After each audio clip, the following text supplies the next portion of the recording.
এই দুজন ওপেনারকে নিয়ে বড় কিছু একটা করার স্বপ্ন দেখতে পারি কিনা। আমরা দেখেছি আয়ারল্যান্ড এবং সাউথ আফ্রিকা সিরিজ, সেখানে আমরা দেখলাম যে ওপেনার খুব ভালো করছেন।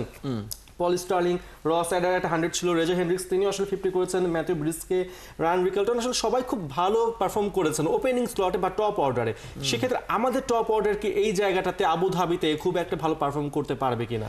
আমাদের রিসেন্ট টাইমে আমরা যে ম্যাচগুলো জিতছি আইদার বোলিং এর জন্য অথবা টপ অর্ডারের পারফরমেন্সের জন্য। তামিম ইমন দুর্দান্ত স্টার্ট এনে দিচ্ছেন, যেটা টি-20তে একটা দীর্ঘদিন আমাদের ভ্যাকুয়াম ছিল যে আমরা বড় শট খেলতে পারছি না, পাওয়ার প্লেটা কাজে লাগাতে পারছি না, ওভার দ্য টপ ব্যাটসম্যানরা বুক ফুলিয়ে যে খেলবে সেটা আমরা ইমন এবং তামিমের ব্যাটে দেখতে পেয়েছে।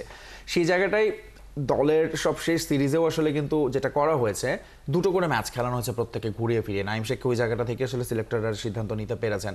এনামূলক বিজয়ের ব্যাপারেও তারও আগে সিদ্ধান্ত তারা নিয়ে ফেলেছেন।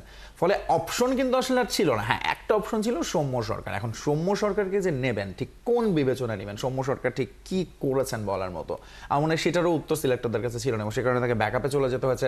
এবং সাইফুদ্দিন প্রবাবলি এগিয়ে এসেছেন যে তার, কারণ সৌম্য এবং সাইফুদ্দিন দুজনেই হয়তো পেস বোলিং অলরাউন্ডার ক্যাটাগরিতে, একই সাথে সৌম্য টপ অর্ডার ব্যাটার, কিন্তু তারা আসলে এই জায়গাটাই মনে করেছেন, বরং যিনি পারফর্ম করেছেন টানা এগেইন সাইফ হাসানের মন্দের ভালো হিসেবে সাইফকে নিয়েছেন। কারণ সৌম্যর উপর আসলে অনেকদিন ধরেই বোর্ড ইনভেস্ট করে গেছে, না ন্যাশনাল টিমে তিনি কখনোই সুযোগ পেয়ে টানা পারফর্ম করতে আসলে ব্যর্থ হয়েছেন।